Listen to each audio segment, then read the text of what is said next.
અરિહંતાણં નમો સિદ્ધાણં નમો આયર્યાણં નમો ઉવજ્જાયાણં નમો લોએ સવ્વસાહૂણં એસો પંચનમુક્કારો સવ્વપાવપણાસણો મંગલાણં ચ સવ્વેસિં પરમં હવૈ મંગલમ આસ્વાદ્ય યદ્વાક્યરસં બુધાનાં પીಯೂષપાને પિભવેદ્ઘૃણૈઃ નમામિ तं વિશ્વજનીન વાચં યમેન્દ્રં જીનવર્ધમાનम् અચિન્ત્યચિંતામણિકલ્પશાખિને વિશુદ્ધસદ્બ્રહ્મસમાધિશાલિને દયાર્ણવાયાર્થિતદાયિને સતાં નમો નમઃ શ્રીગુરુને મિસુરય નમો નમઃ શ્રીગુરુને મિસુરય નમો નમઃ શ્રીગુરુને મિસુરય.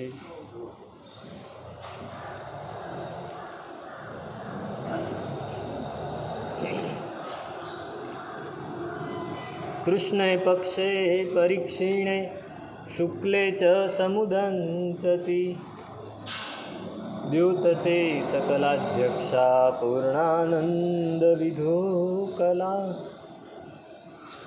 છેલ્લો શ્લોક છે અષ્ટકનો. પૂર્ણાનંદ, પૂર્ણતા, એની તરફ આગળ વધતો જીવ કેવો છે. પૂર્ણતા પામ્યા ની ઘડી તો બહુ દૂર છે.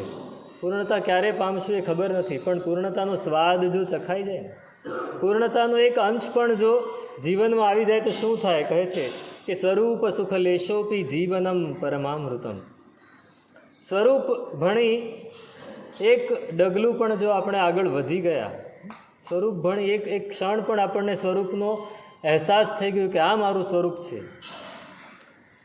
કોઈ માણસની સ્મૃતિ જતી રહી હોય, સ્મૃતિનો ભ્રંશ થઈ ગયો હોય, હવે એને કંઈ યાદ ના આવતું હોય અને એ ભિખારીની જેમ જીવતો હોય, લોકો પાસેથી માગી માગીને ભાષાને બધું રહી જાય, પણ પોતે શું હતો એ યાદ ના આવે, પોતે કેવો હતો એ યાદ ના આવે, અને એ ભિખારીની જેમ જીવતો હોય અને અચાનક કોઈક એને યાદ કરાવી દે અથવા એની સ્મૃતિ સહેજ આવી જાય કે અરે હું તો આ હતો, તો પછી એ ભીખ માગે ખરો? નહીં માગે. અરે હું તો આ હતો, હું તો રાજા હતો, હું તો શેઠ હતો, હું તો ફલાણું હતો, મારું કામ આ નથી, મારું કામ તો કંઈક જુદું છે. એમ આપણે સતત પરભાવમાં ભટકતા હોઈએ છીએ, ઔદયિક ભાવોમાં જ અટવાતા હોઈએ છીએ, અને એમાંથી આપણને ખ્યાલ આવી જાય કે અરે મારું તો ક્ષાયિક ભાવ છે, મારું સાચું સ્વરૂપ તો આ છે. એ સાચું સ્વરૂપ એની એક ઝલક પણ થઈ જાય ને તો પછી બીજું બધું જ જતું રહે. અહીં કહે છે કે સ્વરૂપ સુખલેશોપી જીવનમ પરમામૃતમ. એ આપણા જીવન માટે પરમ અમૃતનું કામ કરે છે. આપણને હજી એ વસ્તુનો અહેસાસ નથી, એ વસ્તુ શું છે એની જ ખબર નથી. સ્વરૂપ અને પરરૂપ એના વિશે આપણે બિલકુલ અજાણ, બેભાન છીએ, બેહોશ છીએ, એટલે આપણને ખબર નથી. પણ જે દિવસે એની ખબર પડશે, અને એની ખબર ક્યારે પડશે? જ્યારે આપણે આમને આમ અટવાતા અટવાતા પણ ધર્મ તરફ આગળ વધીશું, આમને આમ અટવાતા અટવાતા પણ પૂતગલથી થોડા અળગા થઈશું. પૂતગલને છોડી દેવાની વાત નથી, પણ પૂતગલને વળગવાની વાત નથી, વળગવાનું નથી. પૂતગલ છૂટી ના જાય. પૂતગલ તો છેક 14મા ગુંઠાણે છૂટશે. ક્યારે છૂટશે? 14મા ગુંઠાણે છૂટશે. પણ ત્યાં સુધીમાં પણ પૂતગલને આસક્તિ છોડી દેવાની છે. મૂળ વસ્તુ આસક્તિ એ આપણાથી છૂટતી નથી, મમત્વ છૂટતું નથી. એ મમત્વ જે દિવસે છૂટશે ને, મમત્વ સૌથી વધારે મમત્વ શેની ઉપર હોય આપણને? શરીર ઉપર, નામ ઉપર. નામ અને રૂપ જૈનેતરો આ બે શબ્દ વાપરે છે. આપણે નામ અને રૂપની પાછળ પાગલ થયા છે. આ નામ અને રૂપ એ કોઈના રહ્યા નથી અને કોઈના પણ રહેવાના નથી.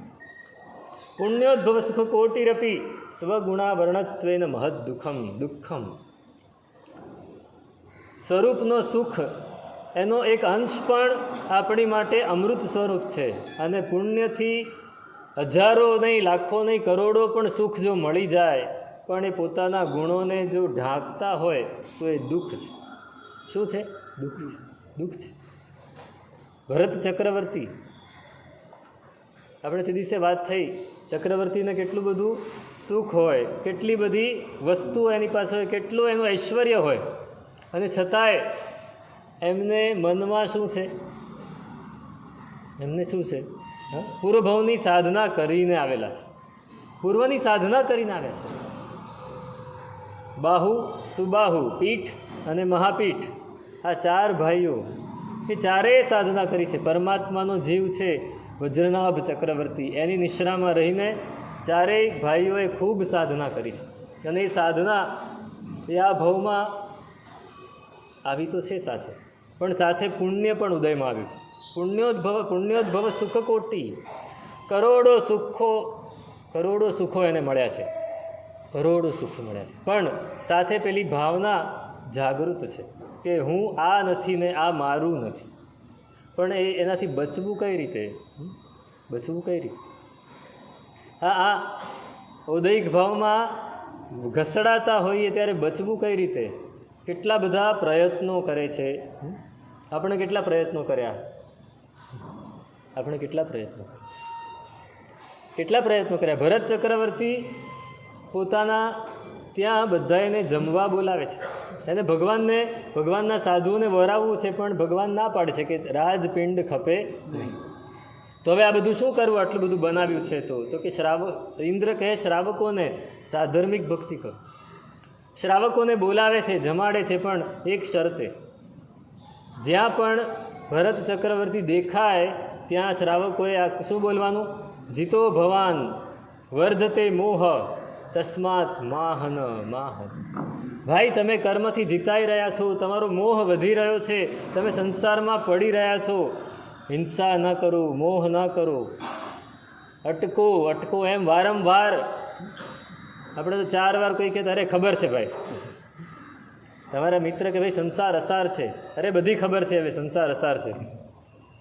સંસાર તો અસાર જ છે, પણ આપણે કામ તો કરવું જ છે ને. એમ વ્યવહારમાં તો રહેવું જ પડશે ને. એમ કરીને આપણે આપણા મનને વાળી લઈએ છીએ. ભરત ચક્રવર્તી મનને વાળતા નથી. સતત હથોડાની જેમ ટીપાતા રહે છે શબ્દો કેટલાય વર્ષો સુધી, લાખો વર્ષો સુધી, લાખો નહીં કરોડો વર્ષો સુધી એ શબ્દો એને સાંભળતા જ રહે છે. એનો ફાયદો ક્યાં થયો? એક વીંટી પડી ગઈ આરિસા ભુવનમાં અને કેવલ જ્ઞાન થઈ ગયું. કંઈ નવું રેઢું પડ્યું છે કેવલ જ્ઞાન? ચોથા ગુંઠાણેથી ચોથું જ ગુંઠાણું, ચોથેથી સીધું 12મે 13મે છલાંગ મારવાની રેઢું પડ્યું. દીક્ષા ન લીધી, ચારિત્ર નથી પાડ્યું, પ્રમત્તમાંથી અપ્રમત્ત નથી બન્યા, અને સીધા જ કેવલ જ્ઞાન. શેને લીધે? કારણ કે અંદર બીજ પડ્યું છે. સ્વરૂપ સુખ લેશોપી, સ્વરૂપના સુખનો એક અંશ પણ એમણે ચાખેલો છે. અને સતત પહેલાં લોકો એને જાગૃત કરી રહ્યા છે અને સાવધાન કરી રહ્યા છે. ભાઈ જાગો, તમે ઊંઘી ન જાઓ. જાગો લોકો મત સુવો, મત કરો નિંદર સે પ્યાર, જૈસા સુપના રૈન કા એસો હૈ સંસાર. રાતનું જે સ્વપ્ન છે એના જેવો આ સંસાર છે. તમે જાગો. વિવેકાનંદજી શું કહે છે? ઉઠ યુવાન, તું જાગ અને દોડવા માંડ. જે દોડી શકે એ યુવાન છે. ભલે ને 60 નહીં, 70 નહીં, 80 વર્ષનો હોય, પણ દોડવાનું છે મોક્ષના માર્ગે, સંસારના માર્ગે નહીં. યુવાન કોણ અને ઘરડો કોણ? જેને જીવનનો ઉત્સાહ છે, 90 વર્ષે પણ યુવાન છે. એક આપણા જૈન પ્રોફેસર હતા રમણલાલ સિંહ શાહ, તમે કદાચ નામ સાંભળ્યું. એમના પિતાજી હતા ચિમનલાલભાઈ. એ ચિમનલાલભાઈ 111 વર્ષની ઉંમરે ગુજરી ગયા. કેટલા? 111 વર્ષની. 111 વર્ષની ઉંમરે ગુજરી ગયા. 108 વર્ષ સુધી રોજ 4 કિલોમીટર ચાલતા હતા અને પોતાના કપડાં જાતે ધોતા હતા. 108 વર્ષની ઉંમર સુધી. છેલ્લા 3 વર્ષ એમના પગ અટકી ગયા એટલે પોતાના કપડાં જાતે નહોતા ધોઈ શકતા. 108 વર્ષ સુધી. કોઈ પણ કહે ને, અરે હજી તો હું યુવાન છું, હજી તો મારે ઘણા કામ કરવાના છે, હજી તો મારે મારા આત્માનું સાધવાનું છે, તમે મને એમ કેમ કહો છો તમે ઘરડા થઈ ગયા, તમે કામ ન કરો? હજી તો હું યુવાન છું. રમણલાલભાઈ પોતે પણ 88-89 વર્ષની ઉંમર સુધી સતત પ્રવૃત્તિમાં રહી અને કેટલાય ગ્રંથો એનો અનુવાદ એમણે કર્યો છે, કેટલાય લેખો લખ્યા છે, આખી દુનિયાની મુસાફરી કરી છે. ઉત્સાહ. આપણને તો આ બધા સાથે કંઈ લેવા દેવા નથી, સાહિત્ય સાથે કાંઈ લેવા દેવા નથી. એમને પાસપોર્ટની પાંખે નામના 3 ભાગ લખ્યા છે. તમે જાણે આખી દુનિયામાં ફરી રહ્યા છો એ ચોપડી વાંચીને થાય. ચોપડી સાથે આપણને શું લેવા દેવા? ચોપડીઓ સાથે બિયાબારું છે. તો અહીં કહે છે કે ઘરડો એ નથી જેને ઉંમર થઈ ગઈ છે, પણ ઘરડો એ છે જેને ઉત્સાહ નથી. 20 વર્ષની ઉંમરે પણ માણસ ઘરડો કહેવાય, ઘરડો કહેવાય. અને 90 વર્ષની ઉંમરે માણસ વૃદ્ધ કહેવાય, ઘરડો ના કહેવાય. આ ભાદરવા મહિને ભીંડો આવે એને શું કહેવાય? ઘરડો ભીંડો કહેવાય. ભાદરવો મહિનો આવશે ને ત્યારે ભીંડો છે ને ઘરડો થઈ ગયો છે, વરસાદ પડીને પાણીને લીધે ખરાબ થઈ જાય, એને ઘરડો ભીંડો કહેવાય. ઘરડા ભીંડા જેવા આપણે નથી થવું, આપણે નિત્ય ઉત્સાહવાળા થવું છે, સ્વરૂપનું સુખ પ્રાપ્ત કરવું છે.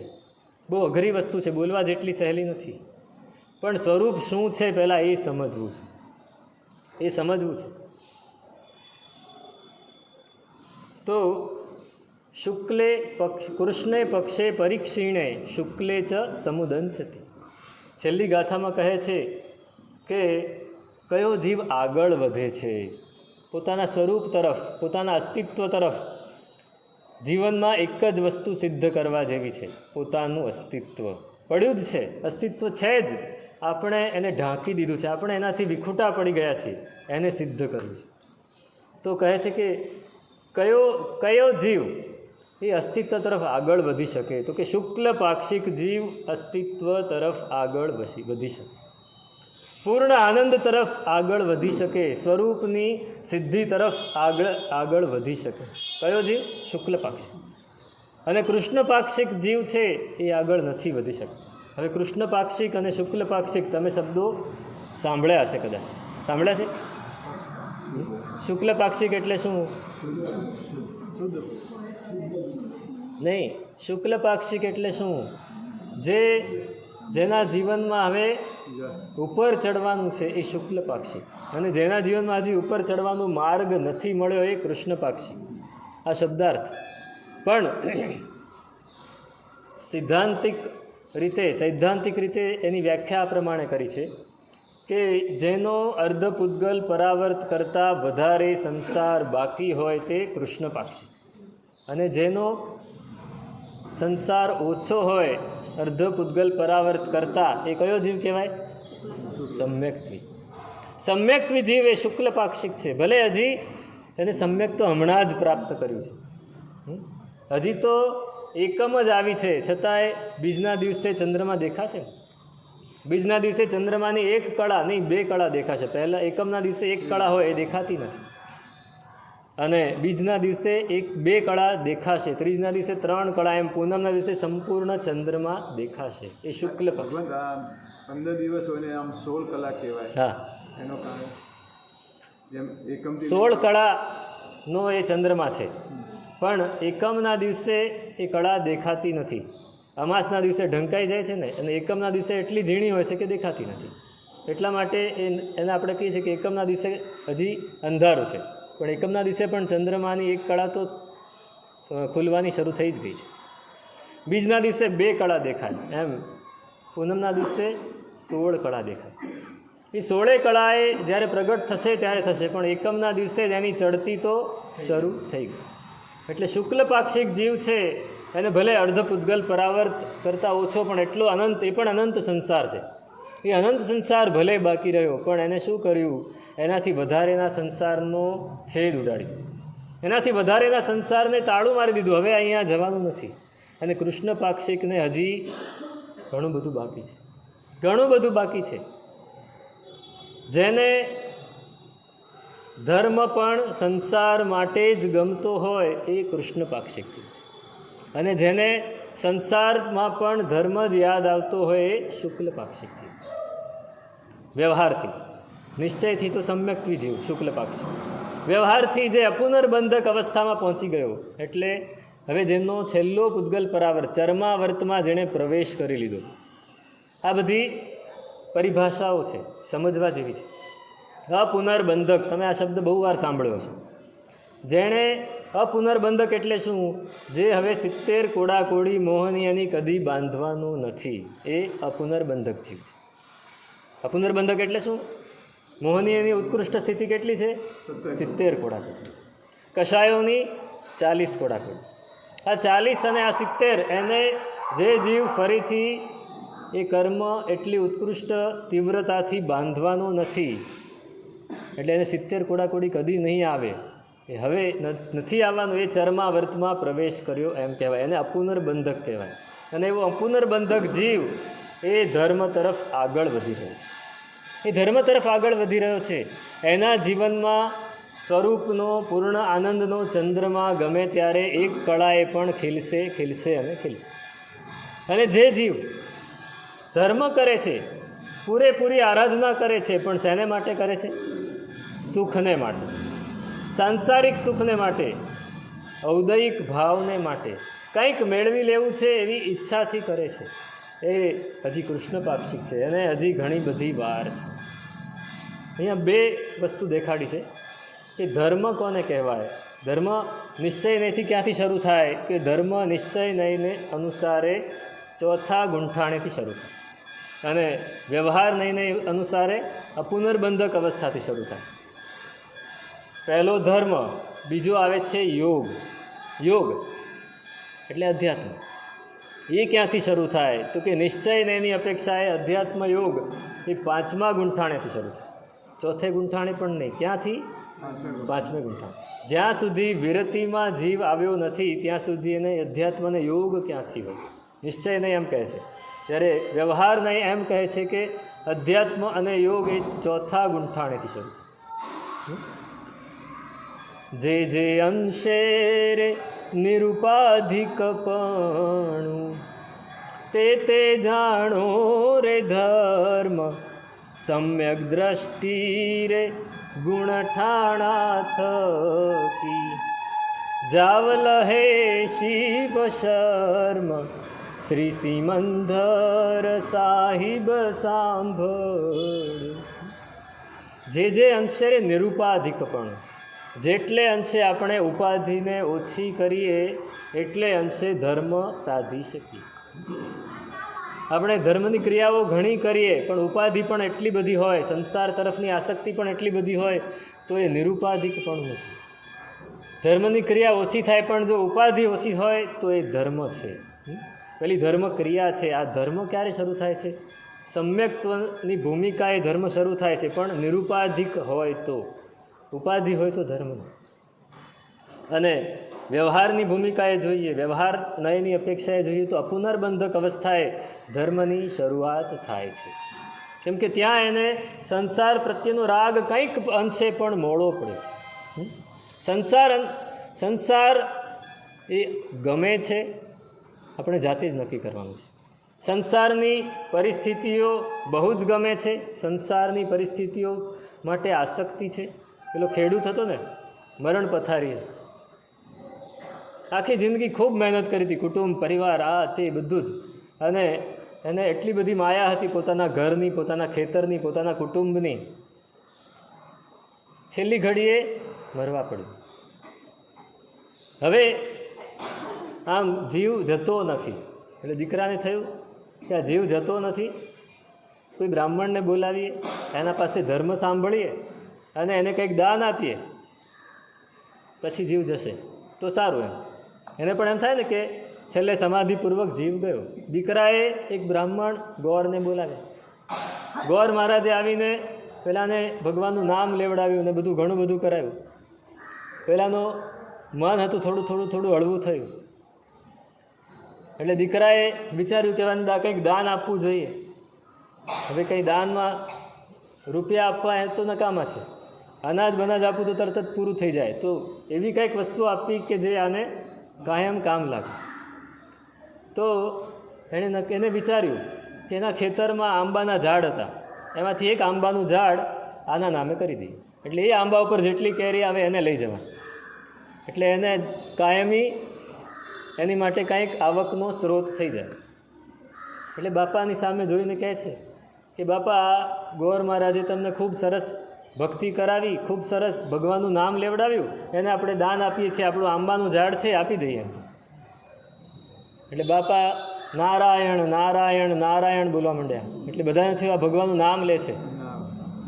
તો કે ના ના, રાયણ આપો. એમ શું આપો? આંબો નહીં, રાયણ આપો. રાયણનું ઝાડ આપો ભાઈ, આંબાનું ઝાડ આપવાની જરૂર નથી. ના, રાયણ. છેલ્લી ઘડીએ પણ ઉપાધિ છૂટતી નથી. છેલ્લી ઘડીએ પણ ઉપાધિ છૂટતી નથી. તો પછી સંસાર ક્યાંથી કપાશે? ધર્મની શરૂઆત ક્યાંથી થશે? તો ભાઈ સ્વરૂપ તરફ તો ક્યાંની વાત રહી? પરભાવમાં છેલ્લી ઘડીએ પણ. આ તો વાર્તા કહી, પણ બનેલો દાખલો કહું તો અમે ભાવનગર હતા અને એક દિવસ સાંજે બરાબર 5 વાગે એક શ્રાવક આવ્યા કે સાહેબ, એના મામા કે એના માસા કોઈ હતા, કે સાહેબ મારા માસા છે, ઉંમર 88-89 વર્ષની છે અને પથારી બસ થઈ ગયા છે, હવે બહુ જાજુ કાઢશે ને એવું લાગે છે, આપ પધારો, એમને માંગલિક સંભળાવો. કોઈ આવું કહે એટલે અમે તો બધું કામ છોડીને પહેલાં ત્યાં જઈએ. સમાધિ પ્રમાણમાં પહોંચી ગયો હું અને નૌકાર મંગલિક બધું જ સંભળાવ્યું, વાસ્તક્ષેપ કર્યો અને થોડું સમજાવ્યું. અને પછી એ ભાઈ કંઈ બોલતા નહોતા. એટલે પછી મેં કીધું, નૌકાર ગણો છો ને? ના પાડે, નૌકાર નથી ગણતો. મેં કીધું ગણજો. તો કે નહીં ગણું. કેમ? તો કે યાદ મન થશે તો ગણીશ, નહીંતર નહીં ગણું. ભલે, કાંઈ વાંધો નહીં. મારી ફરજ મેં પૂરી કરી દીધી. હું બહાર નીકળ્યો. મેં પેલા ભાઈને પૂછ્યું, મને જે બોલાવે કે આ ભાઈ કેમ આવું કહે છે, નૌકાર નહીં ગણવું એમ કેમ કહે છે? તો કે સાહેબ આખી જિંદગી સરકારી ઓફિસર હતા, આખી જિંદગી સરકારનું કામ કર્યું છે, રિટાયર થયા પછી પણ કોઈ કંપનીમાં અડધા પગારે નોકરી કરી. હમણાં જ એ શરીર સારું હતું એટલે 85-86 વર્ષની ઉંમર સુધી ફરતા હતા. હમણાં જ થોડા વધારે ઢીલા પડ્યા એટલે છોડ્યું છે અને આખી જિંદગી આ કર્યું છે. નૌકાર યાદ આવતું નથી, પરમાત્માનું નામ યાદ આવતું નથી. શું થાય બોલો? શું થાય? આપ મુએ પીછે ડૂબ ગઈ દુનિયા. પછી તો આપણને ખબર નથી, પણ આપણે કલ્પના કરી શકીએ કે શું થાય એનું. શું થાય? સમાધિ આવે ખરી, સમતા આવે ખરી, સંસાર પ્રત્યેની આસક્તિ છેલ્લી ઘડીએ પણ છૂટતી નથી. છૂટતી નથી. વિનોબાને પૂછ્યું કોઈ કે સાહેબ મારે ભગવાનનું જાપ કરવો છે, ક્યાંથી શરૂ કરું? અત્યારે તો મારી પાસે ઘણાય કામો છે, મારે ઘણું બધું કાર્ય કરવાનું છે, ધંધો છે, આ છે, કુટુંબને સાચવવાનું છે, વ્યવહાર સાચવવાનો છે. હું એમ વિચારું છું કે જ્યારે રિટાયર થઈશ ત્યારે ભગવાનનું નામ લઈશ. તો કે ભાઈ અત્યારથી લેવા માંડ.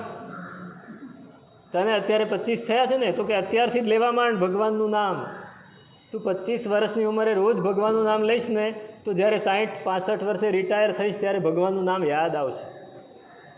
પણ જો અત્યારે 60-65 વર્ષ સુધી તું નહીં લે ને, તો પછી ક્યારેય યાદ નહીં આવે. જે વસ્તુ કાયમ કરી હોય એ જ યાદ આવવાની છે છેલ્લી ઉંમર. છેલ્લી ઉંમરે શું યાદ આવશે? હમણાં જ એક વ્યક્તિ, એના વિશે મને જાણવા મળ્યું એટલે મેં જોયા પણ ખરા એમને. મને એના આજુબાજુવાળા એ બોલતા નહોતા. આજુબાજુવાળાએ કીધું સાહેબ આને પોતાની નાની ઉંમરનું બધું જ યાદ છે, છેલ્લા 20 વર્ષનું બધું ભૂલી ગયા છે. છેલ્લા 20 વર્ષનું બધું ભૂલી ગયા છે, નાની ઉંમરનું બધું યાદ છે. હવે આનો મતલબ શું થયો? નાની ઉંમરે જો ભગવાનનું નામ લીધું હશે, જો ભક્તિ કરી હશે તો યાદ રહેશે. તમે 50 વર્ષની ઉંમરે શરૂ કરશો, 55 વર્ષની ઉંમરે શરૂ કરશો, 60 વર્ષની ઉંમરે શરૂ કરશો તો કાંઈ જ નહીં રહે. પછી શક્તિ નહીં રહે, મનની શક્તિ પણ નહીં રહે, તનની શક્તિ પણ નહીં રહે. તો પછી શુક્લ પાક્ષિક ક્યારે થવાશે? શુક્લ પાક્ષિક ક્યારે થવાશે? અત્યારથી જ શરૂ કરી દો. જાગ્યા ત્યારથી સવાર અત્યારથી જ શરૂ કરી દો. આપણે ત્યાં તો 40-45 વર્ષના થાય ને તો આપણે એમ કે હજી તો બાળક છે, હજી તો બાળક છે, હજી તો નાના છે, હજી એને સંસાર માણવા દો, પછી ઉંમર થશે ત્યારે એને કંઈક ધર્મ કરે તો બરાબર છે. ના ભાઈ ના, બાળક કહેવાય, નાના કહેવાય, મોટા કહેવાય. એ મોટા થઈ ગયા છે ત્યાં સુધી એણે નથી કર્યું. પેલો એક ડૉક્ટર હતો, નહીં ડૉક્ટર નહીં, સ્વામી સચ્ચિદાનંદ. એ સ્વામી સચ્ચિદાનંદ પાસે એક બહેન ગયા પોતાના નાના બાળકને લઈને. એ સાહેબ આને મારે 5 વર્ષનો હતો બાળક, કે સાહેબ મારે આનામાં સારા સંસ્કાર નાખવા છે, ક્યારથી શરૂ કરું, એને સમજણ પડે ત્યારથી શરૂ કરું. તો કે બેન તમે 4 વર્ષ મોડા છો. કેટલા? 4 વર્ષ મોડા છો. આ 6 મહિનાનો થાય ત્યારથી એનામાં સારા સંસ્કાર નાખવાના. તમે 5 વર્ષની ઉંમરે પૂછો તો હવે 4.5 વર્ષમાં તો એની અંદર એના ઘણા એક ખરાબ સંસ્કાર પડી ગયા. તમે 4.5 વર્ષ મોડા છો. આપણે કેટલા મોડા છીએ? કેટલા મોડા છીએ? કેટલા મોડા છીએ? આપણી જાતમાં આપણે જ સંસ્કાર નાખવા પડશે તો શુક્લ પાક્ષિક થવાશે, તો પૂર્ણ આનંદની એકાદ ઝલક પણ આપણને ક્યાંક મળી જશે. નહીતર આમ ને આમ यूं ही गुजर गई जैसी थी वैसी ही रही, એમાં કાંઈ ફેરફાર નહીં થાય. આમ ને આમ પૂરું થઈ જશે અને પાછા એના એ જ ચક્કરમાં આપણે અટવાયા કરશું. એટલે નક્કી કરી લેજો કે શું કરવું છે જીવનમાં. તો જો કિરિયાવાઈ સો ભવ્વો નિયમા સુખ પક્ષીઓ અંતો પુગલ પરિઅટ્ટસ્સ સિદ્ધઈ. જે ક્રિયાવાદી છે એટલે કે જે આત્માને આત્મા તરીકે ઓળખે છે, જે પૂતગલને પર તરીકે જાણે છે, આત્માને પોતાનું છે એમ જાણે છે, એ ક્રિયાવાદી કહેવાય. શું કહેવાય? ક્રિયાવાદી એટલે શું? જેને જ્ઞાન છે અને જે ક્રિયા કરી રહ્યો છે તે ક્રિયાવાદી. તે ભવ્ય હોય, ભવ્ય જ જાણે ને કે મારો આત્મા, હું આત્મા છું અને આ શરીર મારાથી જુદું છે. અભવ્ય શું જાણે? અભવ્ય નહીં જાણે. અભવ્યને આત્મા વિશે કાંઈ જ લેવા દેવા નથી. અભવ્ય એ ક્યાં સુધી જઈ શકે? 9 ગ્રેવેક સુધી. કેવી ક્રિયા પાળે? દીક્ષા લઈ અને સંયમ લઈ અને ભવ્ય જીવ પણ જેવું ન પાળે એવું અભવ્ય જીવ પાળે. કેવું પાળે? એની માટે દાખલો આપ્યો છે કે માખીની પાંખ જેવું ચોખ્ખું ચારિત્ર પાળે. માખીની પાંખ એટલે શું? માખીની પાંખ જેવું ચોખ્ખું એટલે શું? હા, માખી પોતાની પાંખ ઉપર એક પણ રજકણ પડવા દે નહીં. 1 મિનિટમાં માખી કેટલી વાર પાંખ ફફડાવે ખબર છે? 300 વાર. 1 મિનિટમાં માખી 300 વાર પાંખ ફફડાવે, એક પણ રજકણ એની પર પડવા ના દે, નહીંતર ઉડી ના શકે. કેમ કે માખીનું વજન સાવ ઓછું હોય ને એમાં એની પાંખ ઉપર, એની પાંખ એનાથી પણ સાવ હળવી હોય અને એની પર એક રજકણ પડે તે ઉડી ના શકે. તે સતત સાફ કર્યા કરે. એમ અભવ્યનો જીવ એવું ચારિત્ર પાળે કે એક અતિચારનો એક ડાઘ નહીં પડવા. પણ મનમાં શું છે? સુખ. સુખ મેળવવું છે, પૌદ્ગલિક સુખ મેળવવું છે. 9મા ગ્રેવેક સુધી જાય, ઉપર ના જઈ શકે. અનુત્તર વિમાન સુધી હજી ખાલી 4 કે 5 હાથ, 3 હાથ જેટલું જ દૂર છે, ત્યાં પણ ના જઈ શકે. પાછું આવે, સંસારમાં ફર્યા કરે. કેમ કે એને આત્મા સાથે કાંઈ જ લેવા દેવા નથી. જો આપણને આત્મા સાથે લેવા દેવા હોય, જો આપણે ક્રિયાવાદી હોઈએ તો આપણે ભવ્ય છીએ. અને ભવ્ય જીવ એ શુક્લ પાક્ષિક બની શકે. અને શુક્લ પાક્ષિક એ બન્યો તો નિયમા અર્ધપૂતગલ પરાવર્તમાં સિદ્ધ થાય. અર્ધપૂતગલ પરાવર્ત એટલે શું? પૂતગલ પરાવર્ત એટલે શું ખબર છે ને? 14 રાજલોકના બધા જ પૂતગલોને વાપરે એક જીવ. કેટલા ભવ થાય? અનંતા ભવ થાય. અનંતા ભવ થાય. ગમે તેમ વાપરે તો ઓછા ભવ થાય, પણ ક્રમસર પહેલી વર્ગણા, ઔદારિક વર્ગણાના પૂતગલો વાપર્યા, પછી વૈક્રિય વર્ગણા, પછી આહારક વર્ગણા, પછી તેજસ વર્ગણા, એમ બધાય વર્ગણાના પૂતગલો ક્રમસર વાપરતો જાય. બીજા બધા વચ્ચે વપરાય નહીં ગણવાનું. જ્યાંથી એનો ક્રમ હોય ત્યાંથી જ ગણવાનું. એ ક્રમ પ્રમાણે જ્યાં આવે ત્યારે ગણવાનું, બાકી નહીં ગણવાનું. તો કેટલા વર્ષો થાય, કેટલા ભવ થાય, કેટલી ઉત્સર્પિણી અવસર્પિણી થાય? અનંતી ઉત્સર્પિણી.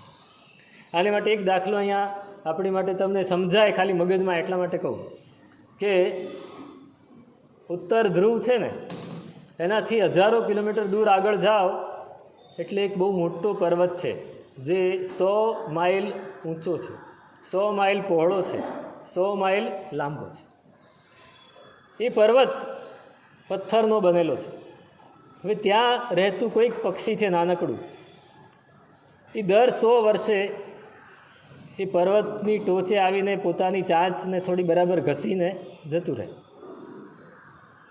હવે ચાંચ ઘસે એ પંખી, એને લીધે પર્વતમાં સહેજ ઘસારો પહોંચે. દર 100 વર્ષે એ પંખી આવે અને એ ચાંચ ઘસતું જાય. એમ કરતાં કરતાં જ્યારે આખો પર્વત ઘસાઈ જાય તો કેટલો સમય થાય? પૂતગલ પરાવર્તને સમજવું હોય તો આટલો ગાળો, આ તો આપણી કલ્પનામાં બેસે એટલા માટે આવું ઉદાહરણ દીધું, બાકી કોઈ કલ્પના જ નથી. એટલો મોટો કાળ અને એટલા અનંત પૂતગલ પરાવર્ત આપણે ભમી આવ્યા છે, આપણે પૂરા કરી નાખ્યા છે, અને છતાંય આપણને હજી કાંઈ મગજમાં બેસતું નથી. આપણે હવે થોડુંક બેઠું છે તો એને એવું બેસાડવું છે કે ફરી પાછા એ માર્ગે આપણે જઈએ નહીં, ફરી પાછા અનંત પૂતગલ પરાવર્તની અનંતા ભવોની સફરે નથી જવું. એટલે કહે છે કે અંતો પૂતગલ પર્યટ્ટસ નિયમા સિદ્ધયે, નિયમે સિદ્ધ થાય છે. આપણે એ લિસ્ટમાં આપણો નંબર લગાડી દેવો છે. વેઇટિંગ લિસ્ટ છે, વેઇટિંગ લિસ્ટમાં હજી ટિકિટ કન્ફર્મ થઈ નથી, વેઇટિંગ લિસ્ટ છે, નંબર લગાડી દેવો છે.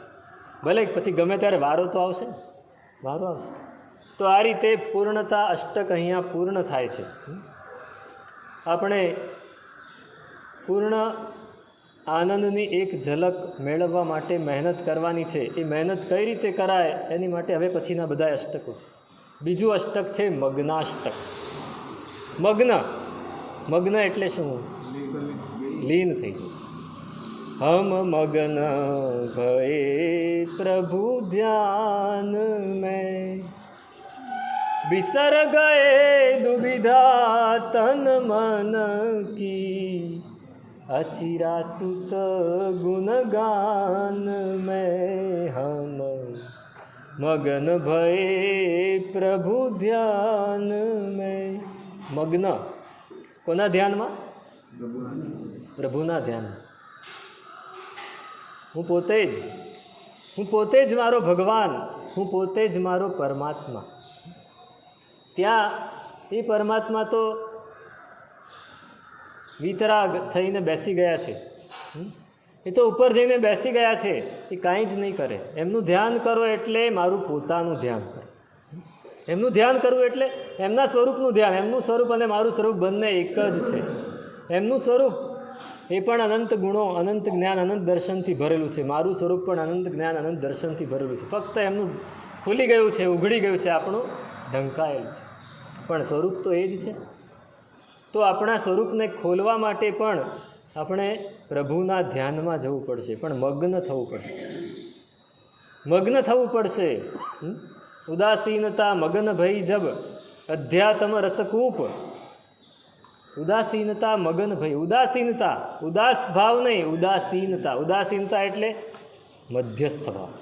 જ્યારે મધ્યસ્થ ભાવમાં જીવ મગ્ન થઈ જાય છે અને મગ્ન થઈને ડૂબી જાય છે. શેમાં? તો કે અધ્યાત્મ રસના કૂવામાં. જબ દેખે, જ્યારે પોતાની જાતને જુએ છે ત્યારે બીજું કાંઈ જ પછી જોતો નથી. એ જ્યારે મગ્ન થાય છે ત્યારે પોતાની જાત દેખાય છે. ત્યાં સુધી બીજું ત્યાં સુધી બીજું બધું જ દેખાય છે, પણ જ્યારે પોતાની જાતને જુએ છે તો એ કહે છે કે બિસર ગયે દુવિધા તન મન કી. જ્યારે આપણે મગ્ન બનીએ છીએ ત્યારે આપણે તન અને મનની બધી જ દુવિધાઓને ભૂલી જઈએ છીએ. આપણો રોજનો દાખલો છે. આજથી 50 વર્ષ પહેલાંની વાત કરું, ત્યારે તમારી પાસે કોમ્પ્યુટર નહોતા, ત્યારે તમારી પાસે CA નહોતા, ત્યારે તમારી પાસે ઓડિટર નહોતા, ત્યારે તમારી પાસે ચોપડો હતો. એમાં તમે 2 લીટી આમ પાડીને લખતા હતા, એક બાજુ જમા અને એક બાજુ ઉધાર. કરતા હતા ને એવું? અત્યારના યુવાનોને ખબર નહીં, પણ તમે એવું કરતા હતા. તો ઘણીવાર એવું થાય કે જ્યારે દુકાનમાં ધંધો, ઘરાકી ઘણી બધી હોય તો બધું લખવાનું રહી ગયું હોય. માલ કેટલો આવ્યો ને કેટલો વેચાયો ને કેટલો નફો થયો ને બધું લખવાનું રહી ગયું. તો સાંજનો સમય થાય 8 વાગે તો સોંપો પડી જતો હતો ત્યારે, એટલે અંધારું થાય એ પહેલાં બધાએ દુકાન વધાવીને ઘરે જતા રહેતા. પણ કોઈને આ કામ બાકી હોય તો એ લાઇટ હોય તો ઠીક છે, નહીંતર મીણબત્તી કે દીવો કે ફાનસ કરીને અડધું શટર કે દુકાન અડધી બંધ કરીને આ લખવા બેસે. આખા દિવસનું યાદ કરીને રોજ મેળ રોજનો લખવો જ જોઈએ એવો નિયમ હતો. આજની જેમ માર્ચ મહિને જ લખવા બેસે એવું નહીં, ત્યારે રોજનું રોજ લખાતું. તો એ લખવા બેસે, સાંજનો સમય હોય અને બહાર કોઈકના લગ્નનો વરઘોડો નીકળ્યો હોય અને વરઘોડો બરાબર ત્યાં જ ચોકમાં આવીને રમઝટ બોલાવતો હોય, લોકો બધા રાસ લઈને નાચતા હોય, એ પહેલાંને ખબર પડે ખરી? જે હિસાબ લખવા બેઠો છે એને ખબર પડે ખરી? એમાં લીન થઈ ગયો, એમાં મગ્ન થઈ ગયો, એને ખબર જ ના પડે. કોઈ પૂછે એટલે વરઘોડો કેવો સરસ હતો, જોયો તો કે કયો વરઘોડો? કયો વરઘોડો? વરઘોડો તો જોયો જ નથી, મને ખબર જ નથી. એને એક જ વસ્તુ કે આજના હિસાબમાં સહેજ પણ ભૂલ પડવી જોઈએ નહીં. આ મગ્નતા, બસ આ મગ્નતાની દિશા બદલી નાખવાની છે. આ મગ્નતાની દિશા બદલી નાખવાની. આપણે દિશા હજી બદલી શક્યા નથી. આપણે કરીએ છીએ તો ખરા, પણ મગ્ન થઈ શકીએ છીએ? મગ્ન થઈ શકીએ છીએ? નથી થઈ શકતા, નથી જ થઈ શકતા. એક સામાયિક કરીએ, ખાલી ફક્ત ભગવાનની પૂજા કરીએ, કેટલા મગ્ન થઈએ. ત્યાં શું યાદ આવે? કેટલું યાદ આવે? કેવી આપણી ક્રિયા હોય. કોઈ બાજુમાં સહેજ આગો પાછો તો એ બેસી જા, એ આ પાટલો વચ્ચે ના મૂક. આપણી ક્રિયા ચાલુ હોય ને આપણે સૂચના આપતા જઈએ, પૂજા કરતા હોય ને આપણે સૂચના આપતા જઈએ. નિસિંહ બોલ્યા એનું તો યાદ જ નથી. નિસિંહ શેના માટે બોલ્યા? કશું જ દેરાસર સંબંધી પણ વાત નથી કરવાની. જ્યારે આપણે ચૈત્યવંદન કરીએ ત્યારે દેરાસર સંબંધી પણ, તો એમાં પણ આપણે મગ્ન નથી થઈ શકતા. તો જબ દેખે કછુ ઓર નહીં તબ દેખે નિજ રૂપ, ઉદાસીનતા મગન ભઈ જબ અધ્યાત્મ રસકૂપ. જ્યારે અધ્યાત્મ રસના કૂવામાં આપણે ડૂબીને ઉદાસીનતામાં મગ્ન થઈ ગયા ત્યારે બીજું કાંઈ જ દેખાતું નથી. બિસર ગયે દુબિધા તન મન કી. અહીંયા કહે છે કે પ્રત્યાહૃત્યેન્દ્રિય વ્યુહમ સમાધાય મનોનિજમ દધત ચિન્માત્ર વિશ્રાંતિ મગ્ન ઇત્યભિધીયતે. મગ્ન કોને કહેવાય? મગ્ન કોને કહેવાય? મગ્ન કોણ? તો એને વ્યાખ્યા આપી દીધી કે જે પોતાની 5 ઇન્દ્રિયોનો પ્રત્યાહાર કરી નાખે છે. પ્રત્યાહાર અષ્ટાંગ યોગ છે. યમ, નિયમ, આસન, પ્રાણાયામ, આ 4 થયા. યમ એટલે વ્રતો, મૂળ વ્રત, મહાવ્રત. નિયમ એટલે એને ઉપકારી એવા ઉત્તર ગુણ, એટલે બીજા બધા વ્રતો, નિયમો. આસન એટલે આપણે જે ક્રિયા કરીએ એની અલગ અલગ મુદ્રાઓ. પ્રાણાયામ આપણે કાયોત્સર્ગ કરીએ એની અંદર જ્યારે શ્વાસને જોઈએ છીએ, પ્રાણાયામ. આ 4 વસ્તુ થઈ. હજી 5મી વસ્તુ આવે છે પ્રત્યાહાર. પ્રત્યાહાર એટલે શું? આપણી ઇન્દ્રિયો, આપણું મન એ સતત બાહ્ય વસ્તુઓમાં ભાગતું હોય છે, સતત ભાગતું હોય છે. સમજો કે અહીંયા બહાર કંઈક કોઈ કે ગાડીનો દરવાજો ભટકાવ્યો તો શું થાય? ધ્યાન ત્યાગી. એમ કે ઇન્દ્રિય સતેજ છે. સહેજ ક્યાંકથી ગટરનું ઢાંકણું ખુલ્યું ને વાસ તો આવવાની જ છે, નાક ખુલ્લું છે, અવાજ આવવાનો જ છે, કાન ખુલ્લા છે, પણ મન જો ઇન્દ્રિય સાથે જોડાયેલું નથી તો એની અસર નથી થવાની. પેલો ભાઈ હિસાબ લખવા બેઠો ને એ રીતે બેન્ડ તો વાગ્યું જ, લોકોએ હો હલ્લો પણ કર્યો, નાચ્યા પણ ખરા, કૂદ્યા પણ ખરા, સુગંધી પાણીના છંટકાવ પણ કર્યા, પણ એલાને એક પણ વસ્તુ નહીં. નાકે સુગંધ આવીને અડી જ હોય, કાને અવાજ આવીને અડ્યો જ હોય, પણ અંદર નથી પહોંચતો. આ પ્રત્યાહાર. 5 ઇન્દ્રિયોને બહારના વિષયોમાંથી ખેંચીને પોતાની અંદર જોડવી એનું નામ છે પ્રત્યાહાર. પ્રત્યાહાર. અને મન એને સૌથી પહેલાં જોડવું અંદર. મન જો બહાર હોય તો 5 ઇન્દ્રિય અંદર હોય કે ના હોય કાંઈ ફેર પડતો નથી. મન તો ભમ્યા જ કરે, મનને પણ જોડવું. આપણું મન સતત બહાર હોય, આપણી ઇન્દ્રિયો સતત બહારથી જ ગોતતી હોય, કંઈક ને કંઈક જોઈતું હોય, કંઈક ને કંઈક જોઈતું હોય. આપણું મન સતત ખોરાક ગોતતું હોય. આપણે ઉપવાસ કરીએ ને એ ઉપવાસ ફક્ત આહારનો જ ઉપવાસ હોય છે. હકીકતમાં ઉપવાસ પાંચેય ઇન્દ્રિયનો થવો જોઈએ. ઉપવાસ કેનો થવો જોઈએ? પાંચેય ઇન્દ્રિયોને નિરાહાર રાખવાની છે. આપણે તો ઉપવાસ કરી, હમણાં પર્યુષણ આવશે, 28 કરશે બધા, 8 દિવસ શું કરશે? એસી ચાલુ હોય, આખો દિવસ ટીવી ચાલુ હોય, ટીવી ના હોય તો મોબાઈલ ચાલુ હોય. હવે તો જરૂર જ નથી ટીવીની પણ, પ્લસ પર્સનલ બધાની પાસે મોબાઈલ ચાલુ હોય, એસી ચાલુ હોય, બધાએ આવીને એને શાતા પૂછતા હોય. એક પણ ક્રિયા કરવાની નહીં. ક્રિયા કરે તો અહીંયા આપણે તમે પાછા ગાદીને તકિયા પણ મૂકી દો વ્યવસ્થિત, એટલે એને થાંભલા રાખ્યા છે, એને ટેકે બેસાડીને ક્રિયા કરે. પાંચેય ઇન્દ્રિયોનો આહાર ચાલુ છે. સરસ ગુલાબ જળનો છંટકાવ કરો. પાંચેય ઇન્દ્રિયોનો આહાર ચાલુ છે, મનનો આહાર ચાલુ છે, તો પછી એનો ઉપવાસ છે નો તો લાંઘણ થાય. પાંચેય ઇન્દ્રિય નિરાહાર હોય સતત. પરમાત્માએ કેવા ઉપવાસ કર્યા? પરમાત્માએ કેવા ઉપવાસ કર્યા? સૂઈને કર્યા? બેસીને કર્યા?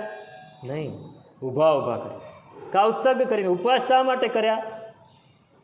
હવે ફરી કર્યા એ તો બરાબર છે, કેવા કર્યા એ પણ બરાબર. શા માટે કર્યા ઉપવાસ? પરમાત્માએ શા માટે ઉપવાસ કર્યા? નહીં, કર્મ નિર્જરા નહીં. કર્મ નિર્જરા તો થવાની ત્યારે થવાની.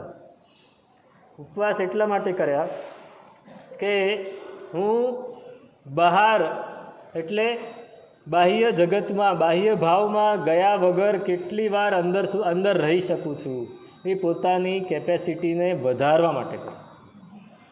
ભગવાન ઉપવાસ કરે છે.